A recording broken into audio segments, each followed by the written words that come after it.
Audio 2 पुस्तक भारतीय इतिहास के कीर्ति स्तंभ भाग 2। लेखक पंडित श्रीराम शर्मा आचार्य। शीर्षक महत्वाकांक्षी वीर महादाजी सिंधिया। मराठों और अहमद शाह अब्दाली के बीच हुई भयंकर लड़ाई में मराठों को पराजय का मुख देखना पड़ा था। इससे उनकी बढ़ी चढ़ी प्रतिष्ठा को बड़ा धक्का पहुंचा। इस पराजय का समाचार जब पेशवा नाना साहब को मिला तो वे इतने दुखी हुए कि इसी शोक और निराशा में घुलते हुए थोड़े ही दिनों में उनका प्राणांत हो गया। पानीपत की इस पराजय के कारण महाराष्ट्र मंडल में व्यापी निराशा को मिटाने और खोई हुई प्रतिष्ठा को पुनः प्राप्त करने का श्रेय जिन थोड़े से पुरुषार्थियों को दिया जा सकता है, उनमें शीर्षस्थ व्यक्ति दो हैं। निष्काम भाव से हिंदू महाराष्ट्र को पुनर्प्रतिष्ठापित करने वाले कुशल राजनीतिज्ञ नाना फडणवीस और वीरवर महादाजी सिंधिया। महादाजी सिंधिया महाराष्ट्र मंडल की सुदृढ़ बलिष्ठ भुजदंडों सदृश थे, तो नाना फडणवीस उसके तेज तर्रार मस्तिष्क बल। महादाजी सिंधिया मालवा के एक छोटे से क्षेत्र के अधिपति राणोजी सिंधिया के पुत्र थे। राणोजी सिंधिया के पुरखे मुगल सम्राट के दरबार में उच्च पद पर आसीन थे, किंतु परिस्थितिवश उन्हें पेशवा के सामान्य भृत्य का कार्य करना पड़ा। इस तुच्छ से कार्य को भी राणोजी ने इस निष्ठा व दायित्व के साथ निभाया कि पेशवा ने प्रसन्न होकर उन्हें मालवा के उत्तरार्ध का प्रशासक नियुक्त कर दिया। महादाजी सिंधिया राणोजी की एक ऐसी उपपत्नी के पुत्र थे जिसका पूर्व चरित्र सम्मानास्पद नहीं रह सका था। इस कारण कुलीन मराठा वंशों के अधिकांश सामंत अपने संकीर्ण दुराग्रहों के कारण उनका सम्मान नहीं करते थे। राणोजी के कोई पुत्र नहीं होने के कारण महादाजी को उनका उत्तराधिकार मिला था। महादाजी एक महत्वाकांक्षी व्यक्ति थे। वह स्वयं पानीपत के युद्ध में सेनापति सदाशिवराव भाऊ का सहायक बनकर गए थे। पानीपत में हुई पराजय के अनंतर वह भी वहां से भाग आए थे। इस युद्ध में उन्होंने काफी अनुभव प्राप्त किया था। महादाजी सिंधिया और नाना फडणवीस ने मिलकर महाराष्ट्र के गौरव को पुनः प्रतिष्ठापित करने का प्रबल प्रयास किया। महादाजी सिंधिया जैसा पराक्रमी शूरवीर उस समय महाराष्ट्र मंडल में दूसरा कोई नहीं था, अतः नाना फडणवीस ने उन्हें अपना अनन्य सहयोगी बना लिया। पिछले वर्षों में पूना और बड़ौदा के अतिरिक्त मध्य भारत में ग्वालियर और इंदौर नामक दो मराठा राज्य उदित हुए थे। महादाजी सिंधिया को उन्हीं में से एक ग्वालियर का आधिपत्य उत्तराधिकार में मिला था। महादाजी के नेतृत्व में मराठा सेना ने कई बार अंग्रेजों को करारी हार ही नहीं दी, वरन मुगल सम्राट के संरक्षक भी महादाजी सिंधिया बने। महाराष्ट्र मंडल एक बार पुनः भारत की सबसे बड़ी शक्ति बन सका। इसमें महादाजी के इस पराक्रम का बहुत बड़ा हाथ था। सन 1779 में मराठों और अंग्रेजों के बीच जो युद्ध हुआ, उसके सेनापति महादाजी ही थे। महादाजी सिंधिया और होलकर को नाना फडणवीस ने पूना दरबार की सेनाओं की कमान थमाकर लड़ने के लिए भेजा। अंग्रेजों को देशद्रोही राघोबा अपने साथ लेकर आ रहा था। वह पेशवा बनने के सपने देखता हुआ अंग्रेजों की कठपुतली बना उन्हें अपने ही घर पर चढ़ाकर ला रहा था। मराठे सरदारों ने खांडेल तक उनकी सेना को नहीं रोका। बंबई से 18 मील दूर नली गांव में वे उनका वीरोचित स्वागत करने को तैयार खड़े थे। इस सजी सजाई सेना को देखकर अंग्रेज कांप उठे। लड़कर पराजित होने की अपेक्षा उन्होंने लौट पड़ना ही ठीक समझा, अतः वे लौट पड़े। लौटती हुई अंग्रेजी सेना पर मराठे वीर भूखे सिंह की भांति टूट पड़े। उनकी रसद और गोला बारूद पर अधिकार कर लिया।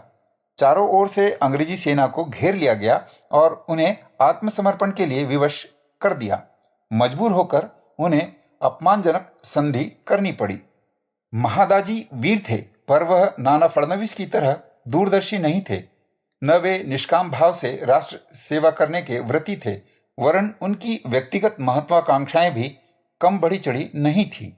यही कारण था कि वे वीर होते हुए भी अपनी इस वीरता से राष्ट्र का कोई विशेष हित अपनी स्वेच्छापूर्वक नहीं कर पाए।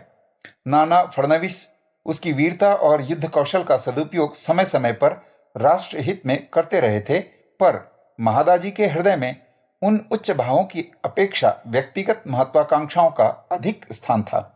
फिर भी साधन रूप में और अपने पराक्रम से मुगल साम्राज्य को हिला देने व उसका संरक्षक बनने के रूप में उसकी वीरता का महत्व असंदिग्ध ही है।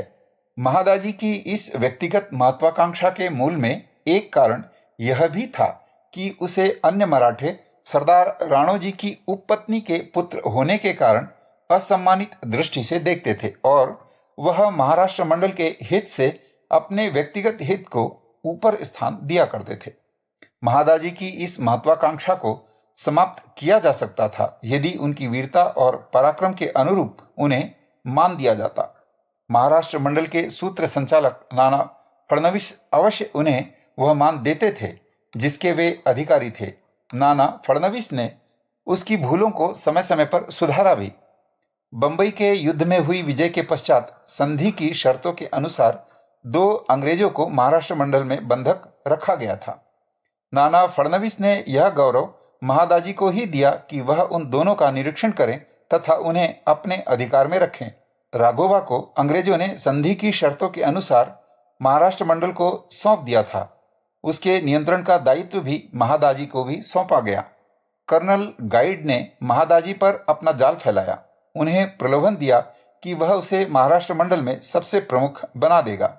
महादाजी वीर थे पर कूटनीतिक नहीं थे, साथ ही महत्वाकांक्षी भी थे, सो उसके झांसे में आ गए। उन्होंने दोनों अंग्रेज प्रतिनिधियों व राघोबा को उनके हाथों में सौंप दिया।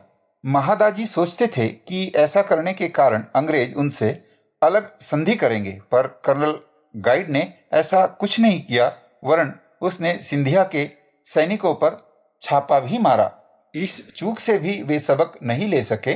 नाना फडणवीस ने जब मुगल साम्राज्य अर्काट के नवाब हैदर अली, निजाम तथा अन्य छोटे छोटे राज्यों को संगठित कर अंग्रेजों को समूल नष्ट करने की तैयारियां आरंभ की तो कर्नल गाइड ने पुनः सिंधिया को मध्यस्थ बनाया।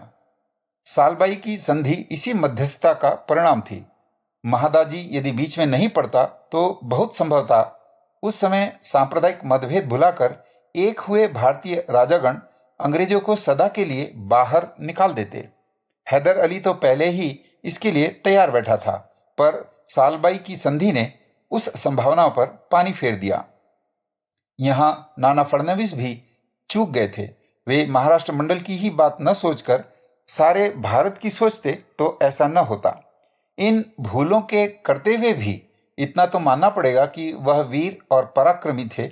उसने हिंदुओं का डंका ठेठ दिल्ली के मुगल तख्त तक बजाया था। उसकी समझ में उस समय यह बात नहीं आई थी कि उनका वास्तविक शत्रु कौन है। वह अब भी मुगलों और अन्य मुस्लिम शासकों को ही भारतीयों का शत्रु समझता था, जबकि स्थिति परिवर्तित हो चुकी थी। अब अंग्रेज समस्त भारतवासियों को लील जाने के लिए आ चुके थे, पर वह उन्हें समझ नहीं पाया था। यही कारण था कि वह उन्हें मुसलमानों की अपेक्षा अपना मित्र मानता था। दिल्ली के बादशाह शाह आलम को इलाहाबाद से दिल्ली पहुंचाकर तख्त नशीन करवाने के लिए महादाजी ने उससे 10 लाख रुपए लिए। महादाजी ने उसे तख्त पर बिठाया। वह उस कठपुतली बादशाह के संरक्षक भी बने। इस प्रकार दिल्ली पर हिंदू राजा का वर्चस्व स्थापित हुआ। अपनी दृष्टि से महादाजी ने यह गौरवपूर्ण कार्य किया था। उनके इस कार्य का महत्व स्वीकारना ही पड़ेगा। यही बात अखरती है कि वे दूरदर्शी नहीं थे, किंतु उन्हें तो नाना फडणवीस निभा ले गए। सालवाई की संधि से अंग्रेज मराठों की शक्ति का लोहा मान चुके थे। उन्हें अपनी भूमि और प्रतिष्ठा खोना पड़ी थी, पर वस्तुतः यह उनकी चाल थी। वे नाना फडणवीस और महादाजी के रहते हुए महाराष्ट्र मंडल पर हाथ नहीं डाल सकते थे।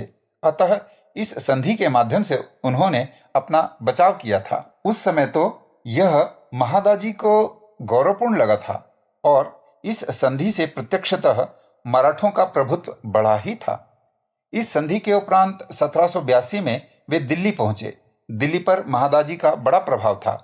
सब पर उसकी धाक बैठी हुई थी। उसने आगरा में रहकर मुगल सम्राट के शासन का प्रबंध किया। राज्य में कई हेरफेर किए, अयोग्य व्यक्तियों को कार्यमुक्त करके उनके स्थान पर योग्य व्यक्तियों को नियुक्त किया। वस्तुतः दिल्ली दरबार की सारी शक्ति उसके हाथों में केंद्रित हो गई थी। वह जब तक आगरा रहा, उसकी स्थिति सम्राट की ही थी। शाह आलम तो नाम का सम्राट था। अपने समय में महादाजी ने सारे भारत में एक बार पुनः महाराष्ट्र मंडल का भगवा ध्वज, जिसे धर्म राज्य के प्रतीक के रूप में समर्थ रामदास ने शिवाजी को सौंपा था, फहराया। अंग्रेज लोग उसके पराक्रम के आगे पानी भरते थे। पूना के पेशवा के प्रतिनिधि की हैसियत से उन्होंने यह दिखा दिया था कि दिल्ली के साम्राज्य का संरक्षण करने की और परोक्ष रूप से उस पर आरूढ़ रहने की सामर्थ्य किसी में है तो वह मराठों में ही है। हिंदू जनता का स्वाभिमान महादाजी के समय में एक बार पुनः हिलोरे लेने लगा था कि सारे देश में पुनः भारतीयों का शासन हो जाएगा।